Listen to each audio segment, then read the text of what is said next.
اب آپ دیکھیں کہ ڈالر کی قیمت کم ہوئی ہے تو یہ سولین حکومت کا کام تھا کہ ان ایریاز کو جو آپ کہہ سکتے ہیں کہ جو گرے ایریاز ہیں ان پر توجہ دیتے.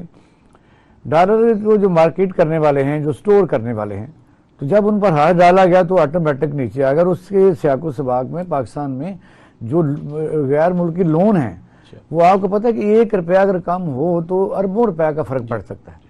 تو اس وقت 330 سے نیچے اگر 290 تک یا 88 تک کل آیا ہے تو میننگ دس کے آپ دیکھیں کہ کتنے بلین روپے کا جو لون ہے اس میں کمی واقع ہوئی ہے. بالکل. دوسرا آپ کہہ سکتے ہیں کہ لوگوں کو بہرحال میں اس سوال کا جواب دینے سے پہلے ایک لائن لوں گا کہ لوگوں کو حکمرانی کے طرز سے، یعنی وہ جمہوری ہے، سیاسی ہے، پارلیمنٹیرین ہے، صدارتی ہے، بادشاہت ہے، ڈکٹیٹرشپ ہے، اس سے غرض اتنی نہیں ہے جتنے ذاتی ان کی سیکیورٹی، اس کا فوڈ، اس کی بے روزگاری اور اس کے کاموں کی ضرورت ہوتی ہے. پاکستان میں آپ نے دیکھا کہ عام آدمی کی حالت بہت خراب ہے اور کوئی چیز بھی جو ہے وہ سویلین گورنمنٹ جو پچھلی گئی ہے انہوں کچھ بھی نہیں کر سکے. کہ اگر کوئی یوریا سٹاک کر رہا ہے، فرٹیلائزر تو وہ کر رہا ہے، مرچیں کر رہا ہے تو کر رہا ہے، آٹا کر رہا ہے تو کر رہا ہے، چینی مافیا ہے تو اس نے. میں چینی جو لوگ ہیں، آپ کے بھی دوست ہیں، میرے بھی ہیں، وہ کہتے ہیں کہ اگر 5 روپیہ چینی بڑھ جائے تو اربوں روپیہ کا ہمیں فائدہ ہوتا ہے. تو کہاں یعنی پھر کاسٹ آف جو پروڈکشن ہے، اگر مثلا وہ 95 کی بیچتے ہیں تو ان کو 5-6 روپے پر کلو بچتا ہے. لیکن عین اتفاق ہوا کہ جیسے ہی انہوں نے سٹاکسٹ کیا اور حکومت نے کوئی توجہ نہیں دی تو 100 کا 100 منافع آ گیا. انہوں نے کتنے بلین روپے کمائے ہوں گے. اس وقت جو حکومت جس وقت چل رہی ہے انٹرم اور اسٹیبلشمنٹ کی اس کے ساتھ سپورٹ کی وجہ سے جو ذخیرہ اندوزوں کا پر گرفت مضبوط کی گئی ہے، یہ سب چیزیں بہت اچھی ہیں. لیکن کیا اب آپ یہ ایڈوکیٹ کرنا چاہ رہے ہیں کہ یہ تمام چیزیں پہلے ٹھیک کر لی جائیں اور پھر الیکشن ہوں؟ بالکل. میں تو یہ پتہ ہے میرا تو کہ موقف ہے. میرا موقف یہ ہے کہ پہلی بات تو یہ ہے کہ پاکستان جس سے اس وقت گرداب میں ہے، الیکشن ضرورت ہے لیکن سارا حل نہیں ہے. نہیں، لیکن آپ دیکھیں سارے پہلے آپ معترض رہے ہیں کہ جی وہ کانسٹیٹیوشن کی بے حرمتی کی گئی، وائلیشن کی گئی، ہو چکی 90 ڈیز. اب فروری میں قرار تب بھی ہو چکی ہے. ایک دفعہ ہوئی تو اس کا مطلب ہے کہ بار بار کی جائے. نہیں، اگر ایک دفعہ ہو جائے جو بھی کسی پر الزام لگ جائے یعنی اس کی وائلیشن آئین کی ہو چکی.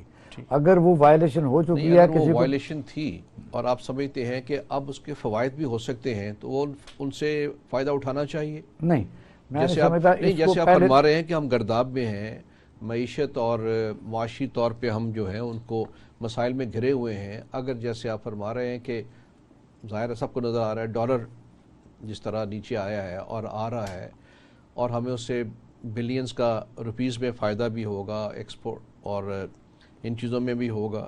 تو اگر اس ہم گرداب سے باہر آ جاتے ہیں اگلے 6 مہینے میں فائدہ ہو جاتا ہے تو آپ کے خیال میں تب تک ہمیں الیکشنز کو آگے کرنا چاہیے؟ بالکل میرا موقف بالکل یہی ہے. ٹھیک ہے. میرا موقف یہی ہے کہ الیکشن اتنے ضروری نہیں ہیں. اب جو آئین کی وائلیشن ہونی تھی ہو چکی. اب ہم بار بار اس تجربے سے گزرنے سے بہتر ہے. اب یہ وزیر اعظم جو باہر گئے ہیں، میں سمجھتا ہوں کہ ان کی بے شک جو ہم بات کرتے ہیں مینڈیٹ نہیں ہے، ڈومین نہیں ہے، لیکن انہوں نے کہا 13,000 ارب روپیہ جو ہے ہم اکٹھا کرنے کا 2 سال میں ہم نے پروگرام بنا لیا ہے. اور میں سمجھتا ہوں کہ اگر جس طرح جو ہمارے چیف آف آرمی سٹاف ہیں وہ باہر کے ملکوں میں جب گئے ہیں تو انہوں نے ان کی وجہ سے پاکستان کو یہ جو تھوڑا سا فیسیلیٹیٹ ہوئے ہیں. اور سابقہ وزیر اعظم شہباز شریف بھی کہتے ہیں کہ مجھے تو کوئی پیسے دیتا نہیں تھا، آرمی چیف کی وجہ سے مجھے پیسے ملے ہیں. اگر یہ اس طریقے سے بجلی چوروں کے اوپر ہاتھ ڈالا جاتا ہے، ذخیرہ اندوزوں کا ہاتھ ڈالا جاتا ہے تو ملک بہتر ہوتا ہے. تو الیکشن کو کوئی اتنا بھی ضروری نہیں ہے، کوئی مذہبی فریضہ بھی نہیں ہے. جب آئین ایک دفعہ وائلیٹ ہو گیا تو اس کو سپریم کورٹ آف پاکستان میں جا کے تھوڑا ٹائم لینے میں حرج بھی کیا ہے. بالکل میرا تو یہ بالکل کلیئر کٹ یہ سٹانس ہے کہ اس وقت سب سے پہلے یہ ہے کہ ملک کو بچانا ہے، معاشی طور پر لوگوں کو روزگار دینا ہے، رسپیکٹ دینی ہے، اس کو جان و مال کا تحفظ دینا ہے. تو اس کا مطلب یہ ہے کہ یہ بات تو ٹھیک ہے کہ ہمارے مسائل اتنے شدت اختیار کر گئے کہ لوگوں میں ایک مایوسی کا عالم پیدا ہونا شروع ہو گیا کہ کیا ہم اس گھڑے سے باہر نکل سکیں گے. اور آپ دیکھیے کہ 2 ہفتے 3 ہفتے میں ہی ایک امید کی کرن نظر آنی شروع ہو گئی کہ یہ ڈالر کو ایسی چیز نہیں ہے جو قابو نہ آئے، یا باقی چیزیں ایسی نہیں ہیں جو قابو نہ آ سکیں.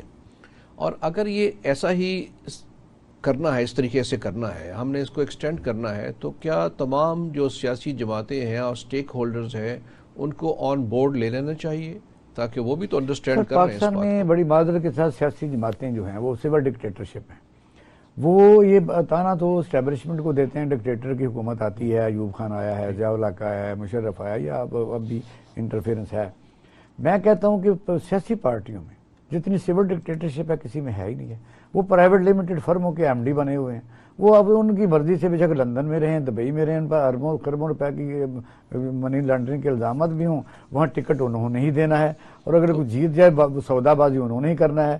تو آپ کہہ رہے ہیں کہ انہیں سے مشورہ کیا جائے جن کی وجہ سے بیمار ہوئے ہیں. تو پاکستان میں جو سیاسی پارٹیوں کا کلچر ہے, لیکن سیاسی پارٹی جس بھی رنگ نسل شکل میں موجود ہیں, پارٹیز تو ہیں اور وہی بار بار اقتدار میں آتی ہیں, انہوں نے ہی یہ سیاست کا کھیل انہوں نے کھیلنا ہے. تو ظاہر ہے پھر سٹیک ہولڈرز تو ہیں, چاہے جیسے بھی ہیں وہ سٹیک ہولڈرز ہیں.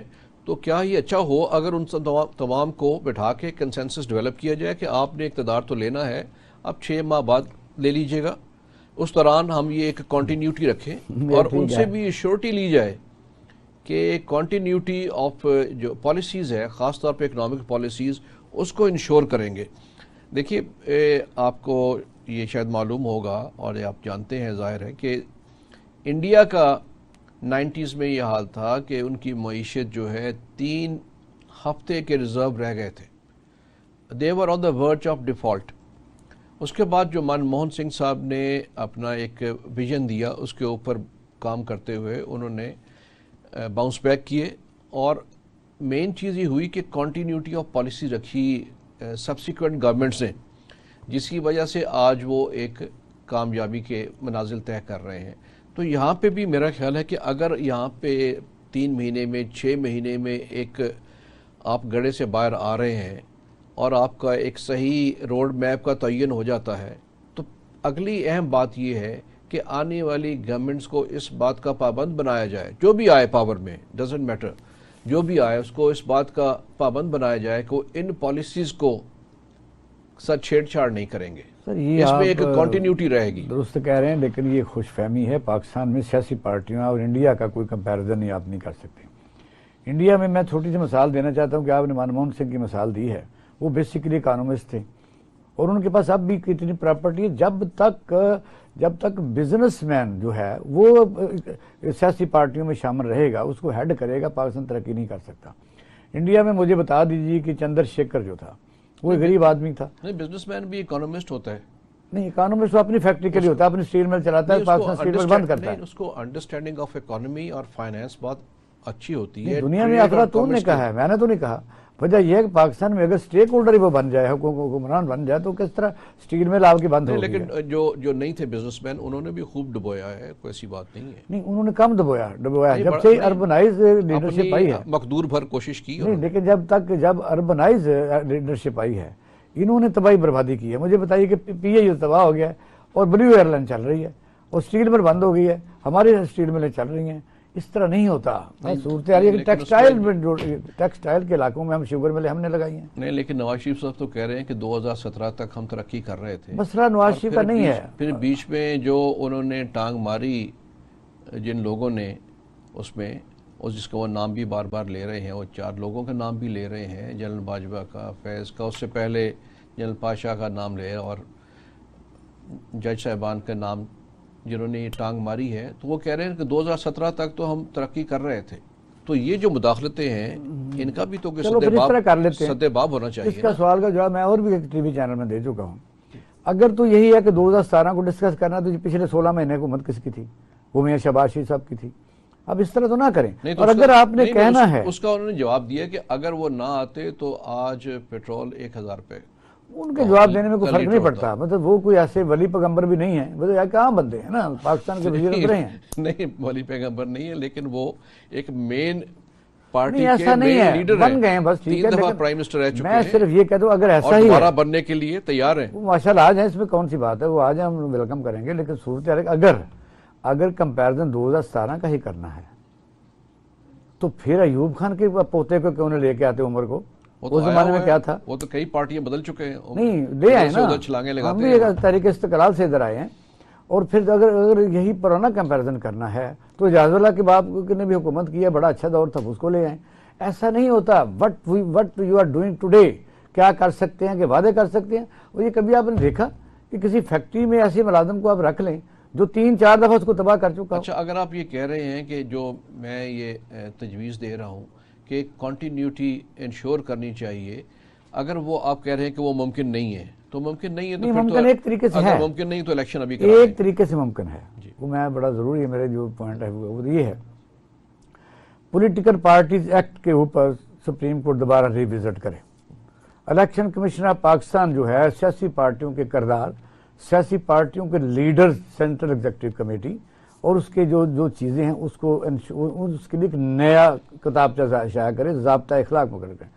تیسرا جو صدر مشرف کے زمانے میں 1/3 فیمیل یعنی انڈکٹ کی گئی کہ بھئی عورتوں کو حقوق دیے گئے، ان کے لیے وضاحت کی جائے کہ اگر اسپیشل سیٹیں ہیں تو مامی چاچی اور بیوٹی پارلر والی جو ہے اس کو بھی رکھ لیں ایک آدھی کو. لیکن آپ دیکھیں ایجوکیشن میں کتنی آئیں گی PhD. نہیں، اس کا مطلب ہے کہ ریفارمز کا اگر کر دیں ان چیزوں میں بڑے ضروری ہے، پھر یہ کنٹینیوٹی آف پالیسیز پھر ہوگی. یہاں ون مین شو ہے، یہاں ون مین شو سے نکلنا ہوگا. اگر آپ کسی قانون کے بائنڈنگ ہی نہیں ہیں، آپ ایک ون مین شو ہیں، حکمران نہیں ہے، بادشاہ ہیں، آپ ہی منسٹر بناتے ہیں، آپ کے اشارے سے سودا بازی ہوتی ہے، آپ اپنے آپ کو بیل آؤٹ کرواتے ہیں، تو آپ طاقت آپ کی پارٹی ہے، تو پارٹی کہاں ہے؟ پارٹی کے اندر جو لوگ ہیں وہ کون ہیں؟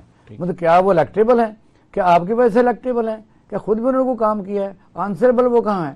اس وقت سیاسی ریفارم کی بڑی ضرورت. سیاسی پارٹیوں کا جو کلچر ہے اس میں آپ دیکھیں ون مین شو ہے.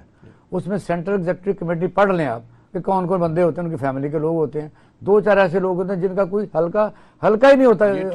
اس میں تو اس میں کوئی شک نہیں ہے کہ تمام نظام میں ایک خرابیاں تو موجود ہیں اور بڑی انہیرنٹ فلاز ہیں جن کو دور کرنا ضروری ہے. اب ہمارے سامنے تو امیڈیٹ جو ہدف ہے وہ تو یہ ہے کہ الیکشنز کرائے جائیں، لیکن اس سے پہلے معیشت کو ٹھیک کیا جائے. میرے اندازے میں الیکشن کوئی ہدف نہیں ہونا چاہیے. پہلی بات تو یہ ہے کہ آئینی تقاضا ہے، وہ سسٹم کی ریکوائرمنٹ ہے، آئین کو آپ توڑ چکے ہیں. آئین کا کے تحت الیکشن نہیں ہوئے، 14 مئی کو الیکشن نہیں ہوئے. نہیں، ڈیلے ہوئی نا کہ نہ کرائیں تو پھر تو آئین نہ رکھنے والی بات ہوئی. یہ تو آپ کی جو جمہوریت ہے اس کا انیلینیبل جو ہے انگریڈینٹ ہے، ایلیمنٹ ہے بڑا. چلو ایک اور طریقے سے سوچ لیتے ہیں، ہم کو ڈکٹیٹرشپ کے حق میں نہیں ہیں. 2 مثالیں دوں گا.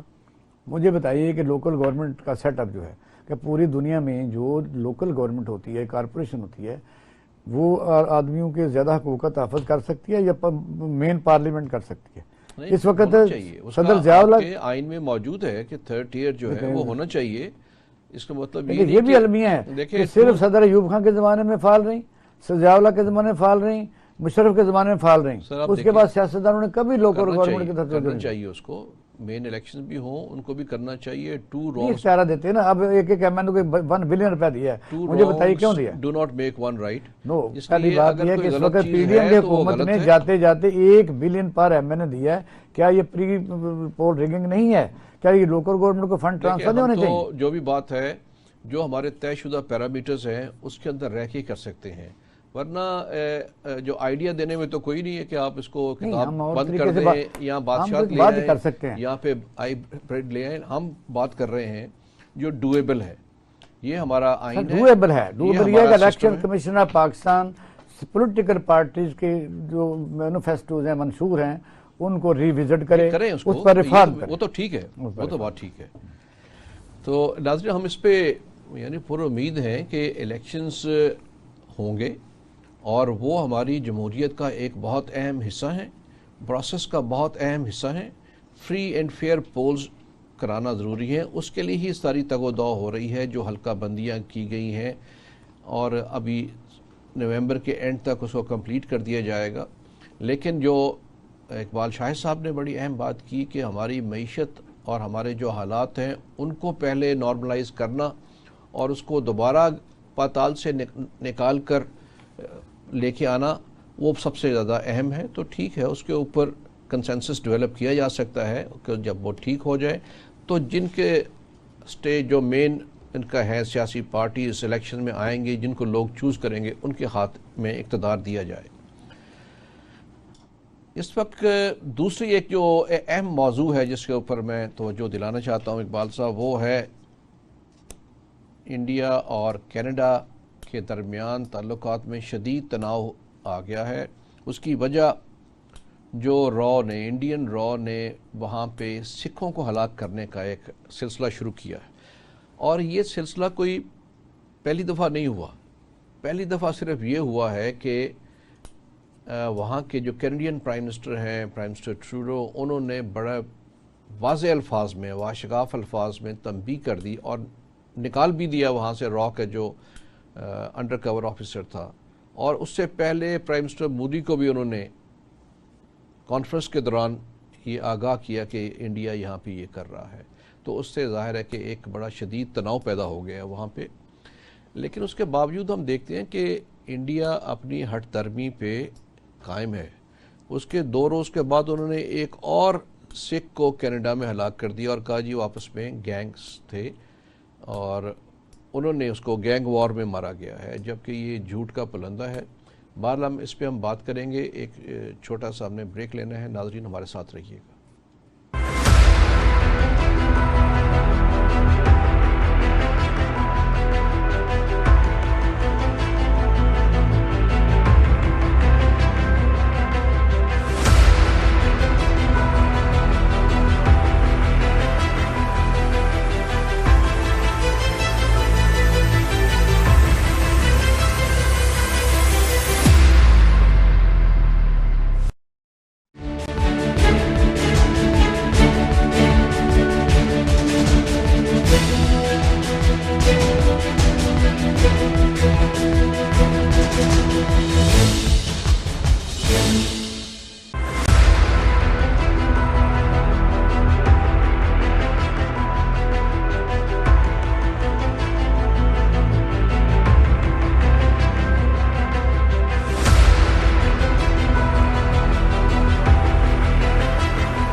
ویلکم بیک ناظرین۔ تو ہم بات کر رہے تھے انڈیا اور کینیڈا کے درمیان جو ایک شدید تعلقات میں تناؤ پیدا ہوا ہے، اس پہ جو سکھوں کو، جو خالصتانی سکھ ہیں، جن کا یہ خیال ہے کہ وہاں پہ مظاہرہ کرنا ہمارا حق ہے، ان کو مارا جا رہا ہے۔ تو اقبال صاحب، اس پہ آپ کیا سمجھتے ہیں کہ یہ بات جو ہے آگے طول پکڑے گی یا اس پہ کوئی آپس میں مفاہمت ہو جائے گی دونوں ممالک کے درمیان؟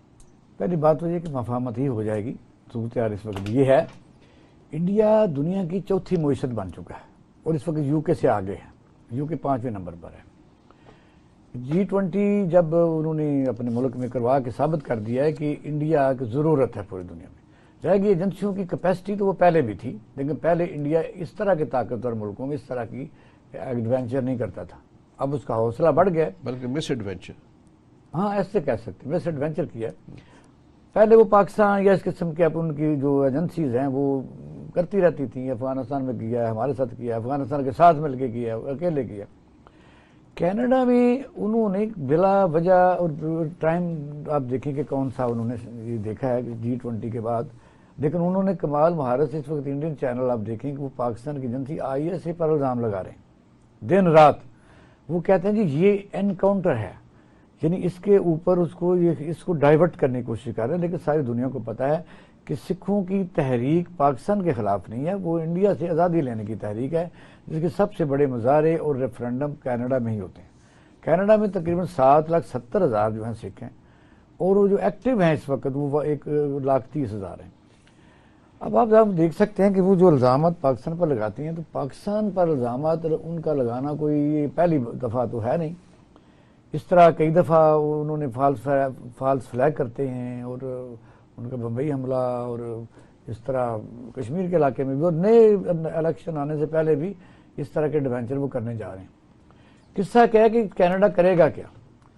کینیڈا ابھی آپ دیکھ رہے تھے کل پرسوں کہ امریکہ نے کہا ہے کہ نہیں، انڈیا نے اس بات پر رضامندی کا اظہار کیا ہے کہ اس کی انویسٹیگیشن میں وہ تعاون کریں گے۔ مسئلہ یہاں تک ہے کہ پوری دنیا میں 2 اصول چلتے ہیں، یا برابری کے، یا کمزور کے، یا طاقتور کے۔